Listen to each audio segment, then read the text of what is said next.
Lady Devlin and welcome back to our channel. So for today's video ay konting update lamang po dito sa aming lugar kung saan naranasan din po namin ang hagupit ng bagyong Christine.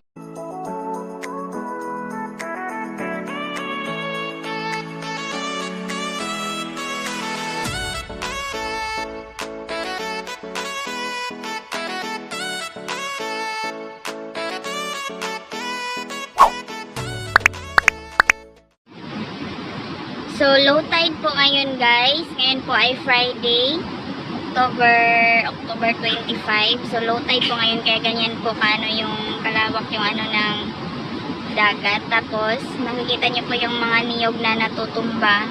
Dahil po yan kay Christine. Nadagdagan na naman po. Nung nakaraang bagyo ay meron na po mga natutumbang niyog. Pero, mas nadagdagan pa po dahil kay Christine. So, yung yung tubig sa dagat, talagang hanggang abot po hanggang doon, papunta pa po doon, lagpas pa po dito sa mga pinagtayuan ng mga bahay. Tapos yung alon talaga is sobrang lalaki ng alon kasi nga mahangin, and then sa gabi ay high tide pa. So wala talaga kaming tulog simula pa nung Martes. Hindi kami natutulog sa gabi kasi nga sobrang lapit namin dito, sobrang lapit namin dito sa talaga sa dagat. And sa ngayon po ay lahat ng bangka, maliliit na bangka or malalaki na bangka ay talagang nakaano pa sila. Hindi talaga sila pwedeng lumaot. Kanina meron pong nagsubo kanina na lumaot pero bumalik din agad kasi nga meron na namang malakas na hangin, as in sobrang lakas talaga ng hangin, kaya bumalik din sila, hindi sila nakaano dun sa laot.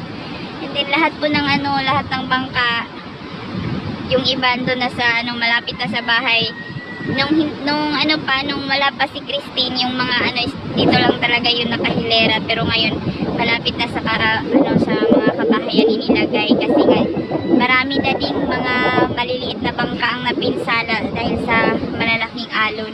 Kaya yung mga bangka ay talagang sinisafety na din nila kasi nga syempre malaki din yung halaga ng bawat bangka. So sa ngayon po ay ganyan po ang dagat.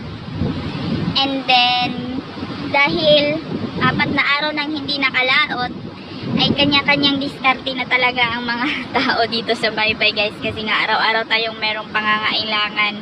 Kailangan din natin ng pantustos sa ating pangangailangan. So nakikita nyo doon, ayun, yung kikita nyo po yung mga tao doon.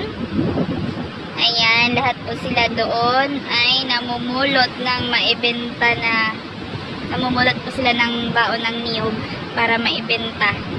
Ayan, yung mga tao po na nandyan. Tapos, dahil low tide ngayon, hindi masyadong yung alon. Kasi dyan po guys, bandang dyan ay bukana po yan or ilog. So, meron kayong nakikita din dyan na nagtutroll, nanguhuli po ng fingerlings ng bangos.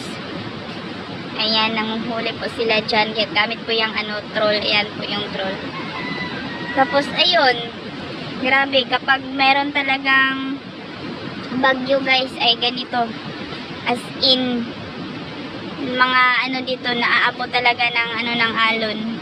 Mga kabahayan dito. Kaya yung, nakikita nyo, yung mga bahay dito ay pababa na kasi nga yung buhangin ay pumapasok na talaga sa ng bahay. Kumbaga yung buhangin na galing lamang dito po sa dalampasigan, kapag naiakyat po dahil sa malakas na alon ay papunta na sa bahay, kaya yung mga bahay dito ay pababa na sa buhangin. So ayun lamang po ang aking update. Ito po yung aming bahay.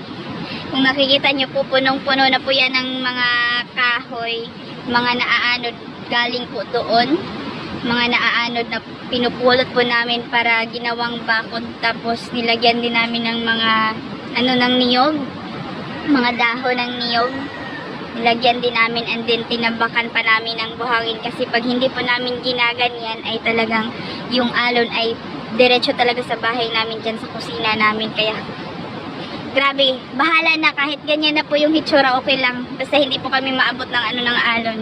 kaysa masira naman yung bahay namin. So ayan na po.